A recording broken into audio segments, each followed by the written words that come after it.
नमस्कार साथियों। इतिहास के कालखंड में हम वैदिक सभ्यता का अध्ययन कर रहे थे। वैदिक सभ्यता में हमने जान लिया था कि वैदिक सभ्यता के जो निर्माता है वो आर्य थे और वो मध्य एशिया से आए थे।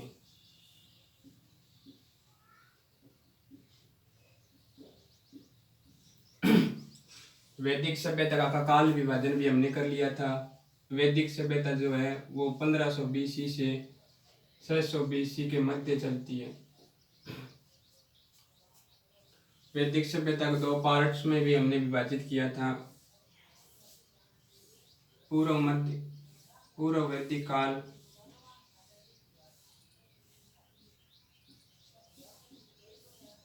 और उत्तर वैदिक काल।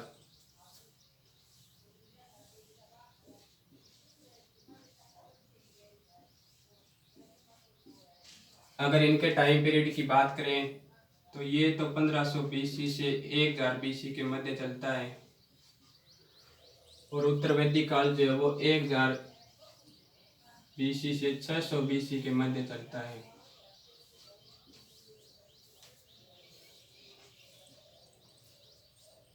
सर्वप्रथम हम पूर्व वैदिक काल की चर्चा करेंगे। पूर्व वैदिक काल का एकमात्र साहित्यिक स्रोत ऋग्वेद होने के कारण इसे ऋग्वैदिक सभ्यता भी कहते हैं। ऋग्वैदिक काल यानी पूर्व वैदिक काल का ही दूसरा नाम ऋग्वैदिक काल है। तो आज हम ऋग्वैदिक काल का भौगोलिक विस्तार का अध्ययन करेंगे। भौगोलिक विस्तार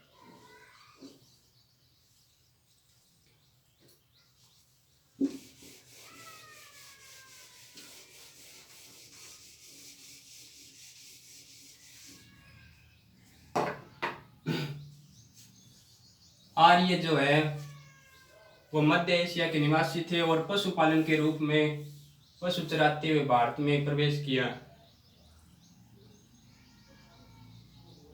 मध्य एशिया के निवासी थे आर्य और भारत में पशुपालन के रूप में आए।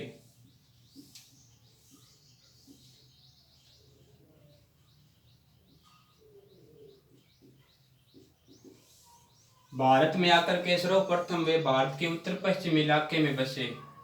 अगर हम उत्तर पश्चिमी इलाकों का जिक्र करें तो सबसे पहले हमारे पास नाम आता है सप्त सिंधु प्रदेश का।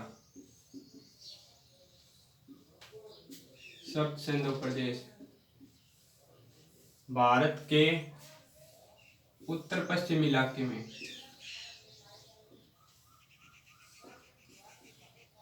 आर्य जो है मध्य एशिया से पशुपालन के रूप में भारत के उत्तर पश्चिमी इलाके में आकर के बसे। उत्तर पश्चिमी इलाके में सबसे पहले नाम आता है सप्त सिंधु प्रदेश का, उसके बाद अफगानिस्तान का, उसके बाद पाकिस्तान का कुछ पश्चिमी हिस्सा आता है, पाकिस्तान का पश्चिमी हिस्सा, भारत पाकिस्तान का पंजाब वाला क्षेत्र,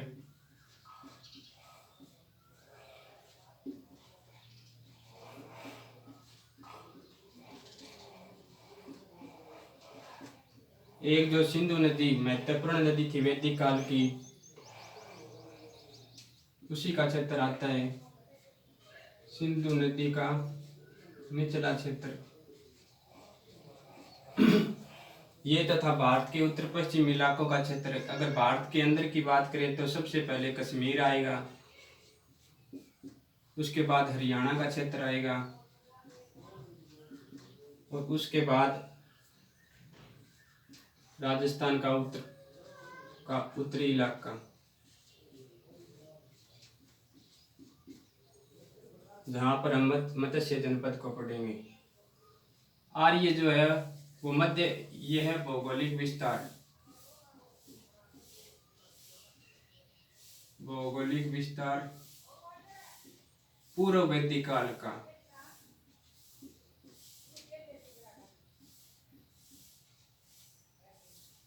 पूर्व वैदिक काल में आर्य जो है मध्य एशिया से पशुपालन के रूप में भारत के उत्तर पश्चिम इलाके में आकर के बसे। वो सबसे पहले सप्त सिंधु प्रदेश में, अफगानिस्तान, भारत का उत्तर पश्चिम पाकिस्तान का पश्चिमी हिस्सा, भारत पाकिस्तान का पंजाब वाला क्षेत्र, सिंधु नदी का निचला क्षेत्र और कुछ कश्मीर, हरियाणा, राजस्थान के उत्तरी इलाकों में बाद में आए थे। सबसे पहले ये इस इलाके में आए थे, बाद में धीरे धीरे कश्मीर, हरियाणा और राजस्थान की तरफ बढ़े। तो भारत पूर्व वैदिक काल की भौगोलिक स्थिति के अंतर्गत हम नदियों का, महासागरों का, मरुस्थल का, इन सब का अध्ययन करेंगे, पहाड़ों का। तो सबसे पहले हम भौगोलिक विस्तार के अंतर्गत, ऋग्वैदिक काल के अंदर भौगोलिक विस्तार के अंतर्गत हम नदियों का, समुद्र का, मरुस्थल का और पर्वतों का, इन सब का जिक्र करेंगे। सबसे पहले हम ऋग्वैदिक काल की नदियों का अध्ययन करेंगे। वैदिक काल में नदियों का महत्वपूर्ण स्थान है।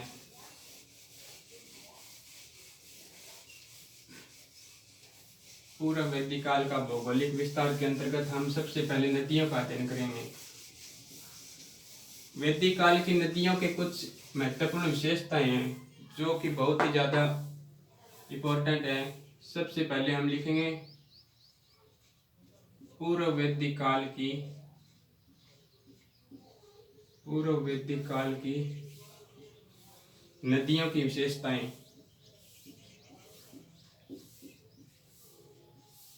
नदियों की विशेषताएं। नदियों की विशेषताओं में सबसे पहले आता है कि नदियां जो है अपनी असीम जलराशि के कारण बहुत ही महत्वपूर्ण थी। वो माता की तरह पूजी भी जाती थी। उनके किनारे यज्ञ अनुष्ठान का कार्य भी किया जाता था और उनके किनारे युद्ध भी सबसे ज्यादा होते थे। सीमा निर्धारण का कार्य भी नदियां करती थी। तो सबसे पहले हम लिखेंगे ऋग्वैदिक काल की नदियों की विशेषताओं में सबसे पहली विशेषता ये लिखेंगे कि नदियां जो है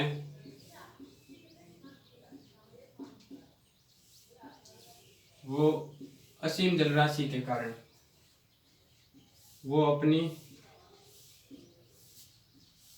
असीम जलराशि के कारण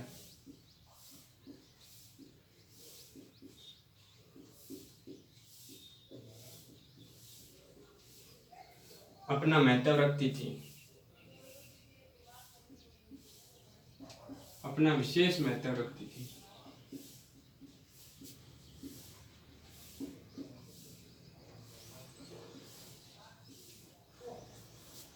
नदियां जो है अपने असीम जलराशि के कारण अपना विशेष महत्व रखती थी। दूसरी विशेषता लिखी अगर पूर्व वैदिक काल की नदियों की, तो यज्ञ अनुष्ठान का कार्य, यज्ञ अनुष्ठान का कार्य नदियों के किनारे किया जाता था।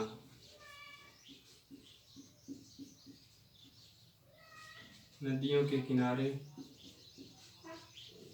किया जाता था। अगर हम आगे विशेषताओं का अध्ययन करें तो नदियां जो है वो माता की तरह पूजी जाती थी। ऋग्वैदिक काल की नदियां माता की तरह पूजी जाती थी।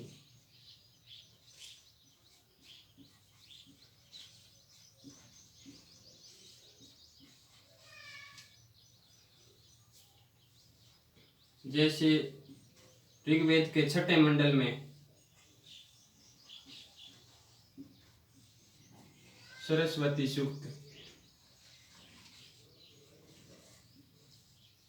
में सरस्वती को मां का दर्जा दिया गया है। अगर चौथी विशेषता देखें पूर्व वैदिक काल की नदियों की, तो नदियां जो है वो सीमा निर्धारण का कार्य करती थी। नदियां जो है वो प्रदेशों का सीमा निर्धारण का कार्य करती थी।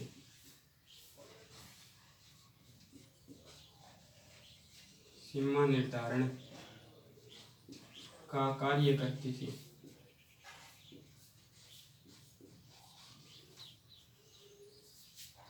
अगर आगे की विशेषताएं देखें इसकी, तो पूर्व वैदिक काल की नदियों के किनारे युद्ध भी हुआ करते थे। युद्ध भी नदियों के किनारे हुआ करते थे।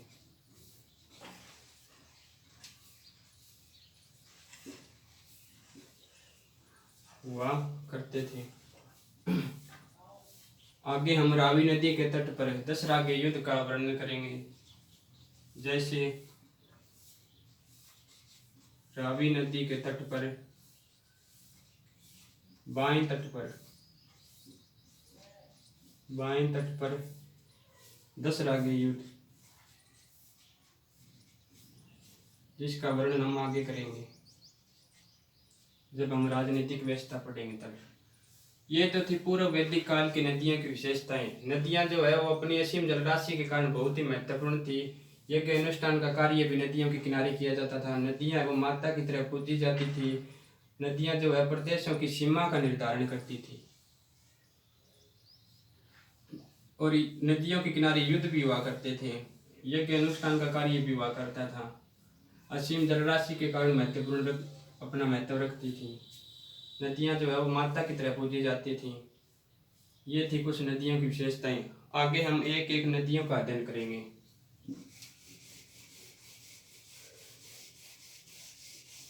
वैदिक काल के पूर्व वैदिक काल के अंतर्गत सभी नदियां हैं वो लगभग नदियां जो है वो भारत के उत्तर पश्चिम इलाके में बहती थी।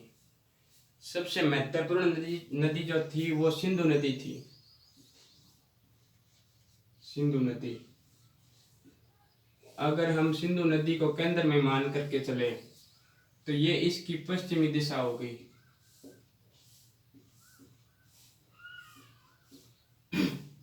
और ये पूर्वी दिशा हो गई।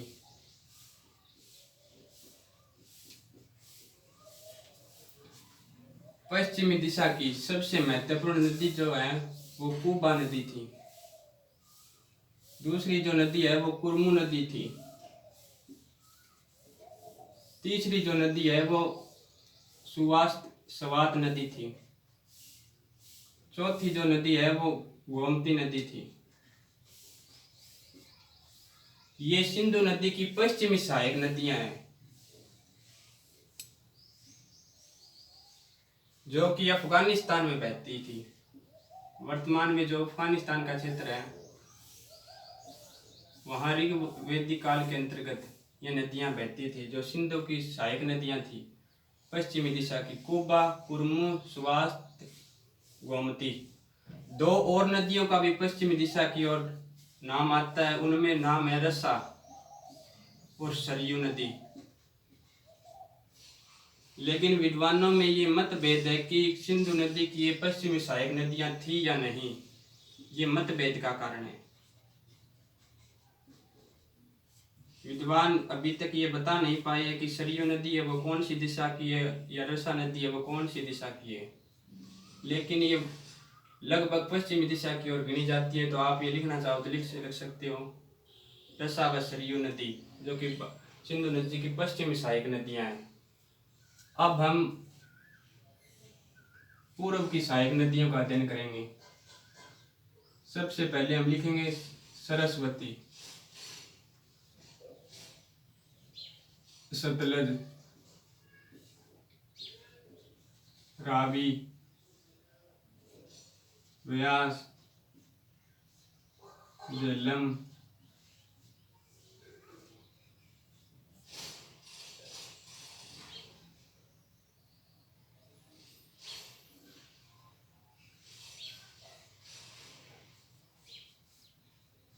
एक चिनाब नदी लिख लेते हैं। ये सिंधु की पूर्वी दिशा की नदियां हैं। सरस्वती, सतलज, रावी, व्यास, झेलम, चिनाब। एक और लिखना चाहो तो गंडक नदी भी आती है इसके अंतर्गत, गंडक नदी। इनमें जो ये 5 नदियां ये पंजाब में बहती थी। पंजाब की 5 प्रमुख नदियां।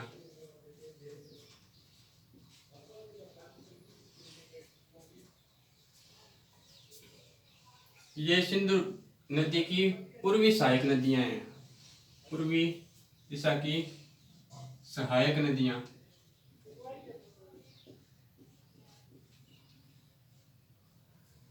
जिनमें सबसे पहले नाम आता है सरस्वती का, सतलज का, रावी का, व्यास का, झेलम का, चिनाब का, गंडक नदी।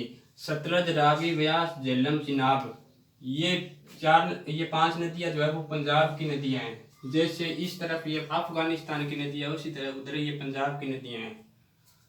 अगर हम इन नदियों को मिला दें, सरस्वती, सतलज, रावी, व्यास, झेलम, चिनाब,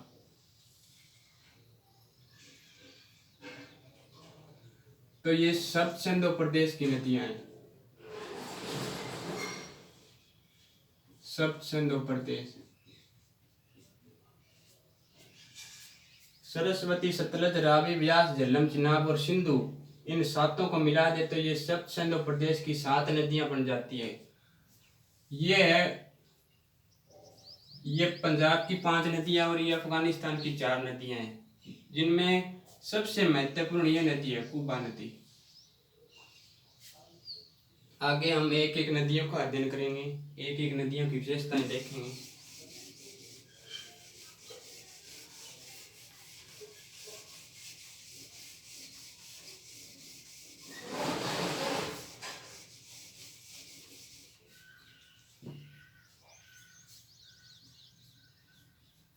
ऋग्वेदिक भौगोलिक विस्तार।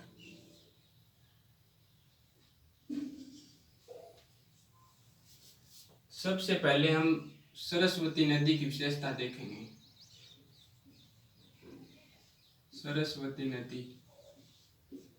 सरस्वती नदी है वो वर्तमान में कहाँ पर बहती है या पहले कहाँ पर बहती थी, इन सभी बातों का हम अध्ययन करेंगे। ऋग्वेद में इसे किस नाम से पुकारा जाता है, ऋग्वेद के कौन से मंडल में इसका वर्णन मिलता है, इन सब बातों का आज हम अध्ययन करेंगे। सरस्वती नदी जो है वो सबसे पवित्र नदी थी आर्यों की। सबसे पहली विशेषता यही है इसकी, सबसे पवित्र नदी। लेकिन सर्वाधिक बार उल्लेख है वो सिंधु नदी का हुआ है ऋग्वेद में, ये भी याद रखना है। सबसे पवित्र नदी ये है, लेकिन सबसे उल्लेखित नदी, सबसे ज्यादा उल्लेखित नदी है वो सिंधु नदी है। सबसे पवित्र नदी है वो सरस्वती नदी है। आर्य है वो यज्ञ अनुष्ठान का कार्य सरस्वती नदी के किनारे किया करते थे। यज्ञ अनुष्ठान का कार्य, यज्ञ अनुष्ठान का कार्य सरस्वती नदी के किनारे।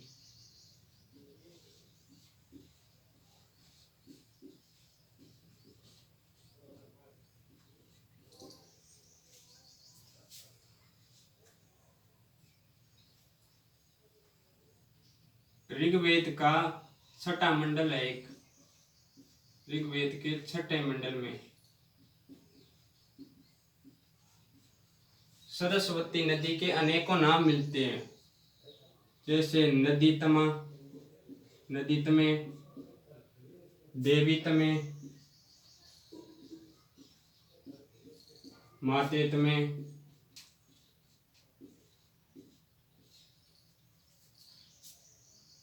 सौभाग्यदायिनी,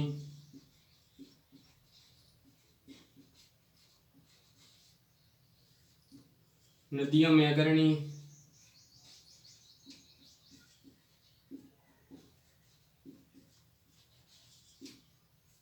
आदि नाम वो सरस्वती नदी के मिलते हैं।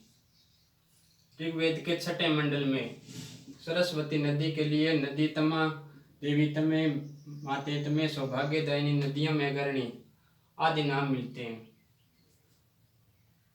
आगे इसकी विशेषता में देखें तो ब्राह्मण ग्रंथ है जिनका हम ऋग्वेद आगे साहित्य के अंतर्गत अध्ययन करेंगे। ब्राह्मण साहित्य में सरस्वती नदी के लिए ये वर्णन मिलता है कि ये विंसन नामक स्थान पर जाकर के विलुप्त हो जाती थी। विंसन नामक स्थान पर विलुप्त हो जाती थी। आर्यों का ये मानना है कि ये नदी कभी दिखाई देती है और कभी पर विलुप्त होकर के बहती है। ये भी इसकी विशेषता लिख सकते हो। आर्यों का मानना है कि यह नदी कभी विलुप्त होती है और कभी प्रकट होती है। कभी विलुप्त कभी प्रकट, ऐसा आर्यों का मानना है। आगे इसकी विशेषताएं और लिखना चाहो तो एक ईरानी ग्रंथ है जैन अवेस्ता, जिसमें आर्य के लिए तो एरिय शब्द मिलता है। जैन अवेस्ता, लेकिन उसमें सरस्वती के लिए हरहवती नाम मिलता है। हरहवती, ये भी महत्वपूर्ण सा, ये लिखना चाहो तो लिख सकते हो, हरहवती नाम। ऋग्वेदिक काल की सबसे पवित्र नदी जो है वो सरस्वती नदी थी। आर्य यज्ञ अनुष्ठान का कार्य इसी नदी के किनारे करते थे। ऋग्वेद का 6वां मंडल है, उसमें नदी तुम्हें, देवी तुम्हें, माते तुम्हें, सौभाग्यदायिनी, नदियों में अग्रणी आदि नाम मिलते हैं। ये सभी नदियों की जननी भी मानी जाती है। इसकी सबसे महत्वपूर्ण विशेषता है सभी नदियों की जननी है सरस्वती नदी। ब्राह्मण साहित्य में ऐसा वर्णन मिलता है कि ये विनसन नामक स्थान पर जाकर के विलुप्त हो जाती थी। आर्यों का मानना है कि ये कभी विलुप्त होकर के और कभी प्रकट होकर के बहती थी। ईरानी ग्रंथ जैन अवेस्ता में हरहवती नाम मिलता है इसका, ये 6ठी विशेषता है। अब वर्तमान में यमुना व शतुद्र नदी के मध्य यह नदी बहती थी। सरस्वती नदी जो है बहती है वर्तमान में। यमुना व शतुद्र, ये सतलज नदी है। यमुना व सतलज के मध्य बहती है वर्तमान में। अगर आप इसे लिखना चाहो तो लिख सकते हो। सरस्वती नदी है वो सबसे पवित्र नदी थी। यज्ञ अनुष्ठान का कार्य आर्य है वो सरस्वती नदी के किनारे करते थे। ऋग्वेद के 6ठे मंडल में सरस्वती नदी के लिए नदी तमें, देवी तमें, माते तमें, सौभाग्यदायिनी व नदियों में अग्रणी आदि नाम मिलते हैं। ब्राह्मण साहित्य में विंस ऐसा वर्णन आता है कि विंसन नामक स्थान पर यह नदी विलुप्त हो जाती थी। आर्यों का मानना है कि यह नदी कभी विलुप्त होकर के तो कभी प्रकट होकर के बहती थी। ईरानी ग्रंथ जैन अवेस्ता में सरस्वती नदी के लिए हरहवती नाम मिलता है। यमुना व सतलज के मध्य आज भी यह नदी बहती है। पुराणों में यह भी वर्णन आता है कि सरस्वती नदी है वो ब्रह्मा की पुत्री थी।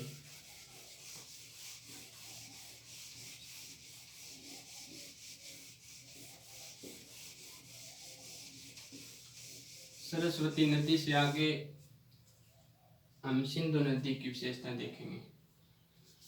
सरस्वती नदी की 2 सहायक नदियां भी है। सरस्वती नदी की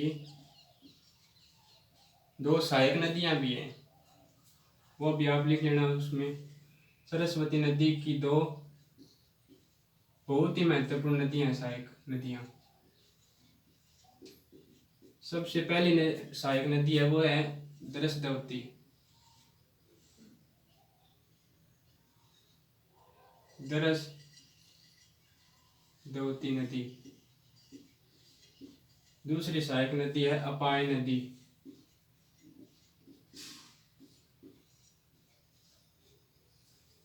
अगर इन दोनों की विशेषताएं देखें तो यह आर्यवर्त,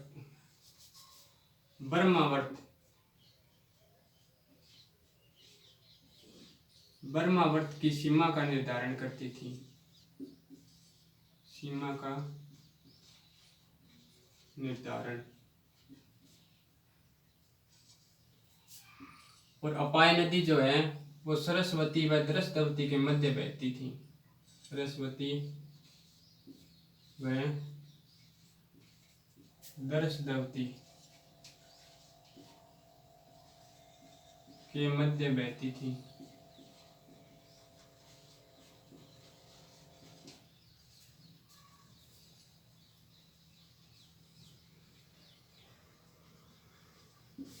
सरस्वती नदी की 2 सहायक नदियां हैं, दरसदवती और अपाय नदी। दरसदवती जो है वो ब्रह्मावर्त क्षेत्र की सीमा का निर्धारण करती थी और सरस्वती व सरस्वती के मध्य पाई नदी बहती थी। आगे हम सिंधु नदी का अध्ययन करेंगे। 2 नंबर की हमारी नदी है वो सिंधु नदी रहेगी।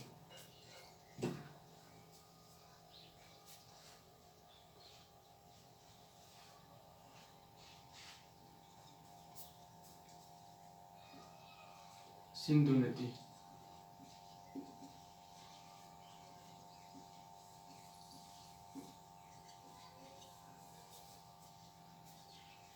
सिंधु नदी जो है यह सप्त सिंधु प्रदेश की पश्चिमी सीमा का निर्धारण करती थी। सप्त सिंधु प्रदेश की पश्चिमी सीमा का निर्धारण करती थी।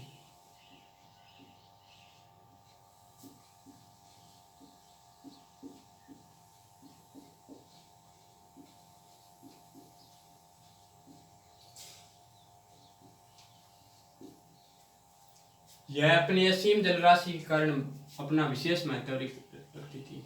असीम जलराशि के कारण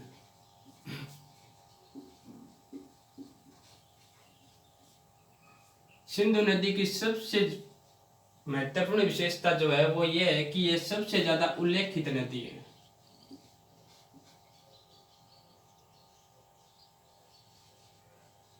उल्लेखित नदी ऋग्वेद में सबसे ज्यादा उल्लेख है वो सिंधु नदी का हुआ है, लेकिन सबसे पवित्र नदी है वो सरस्वती नदी थी। ये भी आप लिख लेना चाहिए। सप्त सिंधु प्रदेश की पश्चिमी सीमा का निर्धारण सिंधु नदी करती थी। यह अपनी असीम जलराशि के कारण अपना विशेष महत्व रखती थी। सबसे उल्लेखित नदी है वो सिंधु नदी है ऋग्वेद में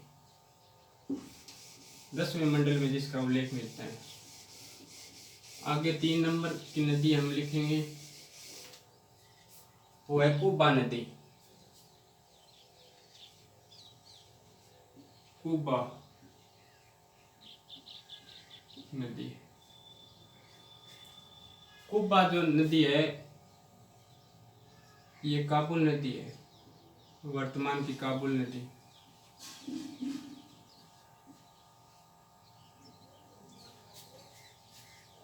ऋग्वेद में इसका नाम कुबा मिलता है, लेकिन वर्तमान की ये काबुल नदी है।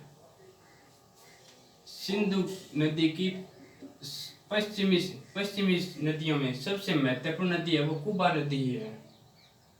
सिंधु नदी की पश्चिमी दिशा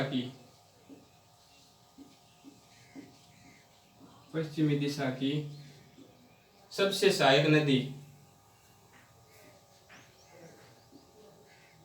सबसे महत्वपूर्ण नदी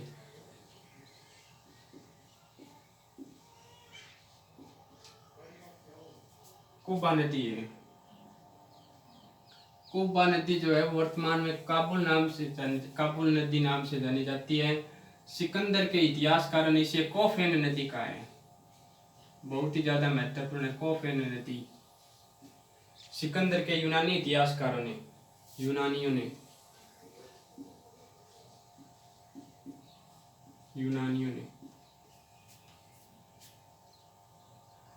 ये भी लिख लेना चाहिए। उस समय तत्काल भारत की ऋग्वैदिक कालीन भारत की पश्चिमी सीमा का निर्धारण ये नदी किया करती थी। कुबा नदी बहुत ही महत्वपूर्ण है। तत्काल भारत की पश्चिमी सीमा का निर्धारण, यानी इस नदी के बाद में भारत की सीमा वो समाप्त हो जाती थी। ये अफगानिस्तान की महत्वपूर्ण नदी अफगानिस्तान में बहती थी प्राचीन काल में।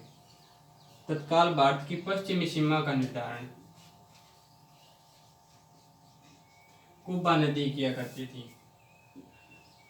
कुबा नदी जो है वो वर्तमान में काबुल नदी के नाम से प्रसिद्ध है। सिंधु नदी की ये पश्चिमी नदियों में सबसे महत्वपूर्ण नदी है। कोफेन नदी है वो यूनानियों ने इसे नाम दिया। तत्काल भारत की पश्चिमी सीमा का निर्धारण कुबा नदी किया करती थी। और अटक नामक स्थान पर एक ये भी विशेषता लिख लो चाहिए इसकी। अटक नामक स्थान पर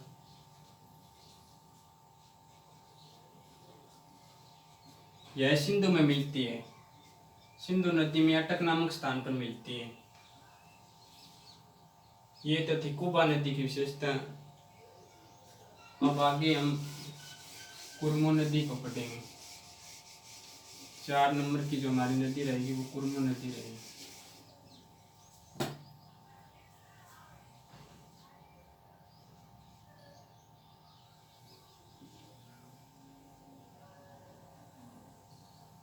कुरमो नदी यह वर्तमान की कुर्रम नदी है। कुर्रम नदी यह कुबा नदी के नीचे बहती है। कुबा नदी जो है अफगानिस्तान की नदी है। सिंधु नदी की पश्चिमी सहायक नदियों में सबसे महत्वपूर्ण स्थान है कुबा नदी रखती है। कुबा नदी की ये नदी नीचे बहती है। कुबा नदी के नीचे बहती है।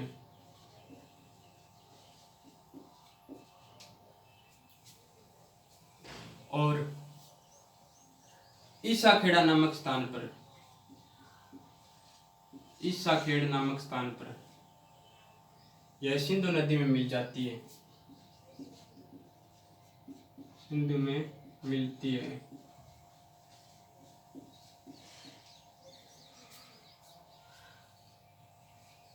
ये तो थी कुरमू नदी की विशेषता है। कुरमू नदी जो है वर्तमान में कुर्रम नदी के नाम से जानी जाती है। कुबा नदी है, ये कुबा नदी के नीचे बहती है। ईसाखेड़ नामक स्थान पर यह सिंधु में मिल जाती है। अगर हम आगे की नदी का अध्ययन करें तो आगे आएगी वितस्ता। वितस्ता नदी जो है वर्तमान में झेलम नदी के नाम से प्रसिद्ध है। वितस्ता झेलम नदी यह पंजाब की पश्चिमी सहायक नदी है। पंजाब की पश्चिमी महत्वपूर्ण नदी है। पश्चिमी महत्वपूर्ण नदी वितस्ता नदी जो है वो झेलम नदी के नाम से प्रसिद्ध है। पंजाब की पश्चिमी महत्वपूर्ण नदी जो है, पंजाब की 5 नदियों में जो पश्चिमी दिशा की ओर सबसे महत्वपूर्ण नदी है वो वितस्ता नदी है। एक सतुद्र नदी आती है। सतुद्र नदी वर्तमान की सतलज नदी है। ऋग्वेद में इसका नाम सतुद्र मिलता है, लेकिन ये सतलज नदी है। यह पंजाब की पूर्व की सहायक सबसे महत्वपूर्ण नदी है। पंजाब की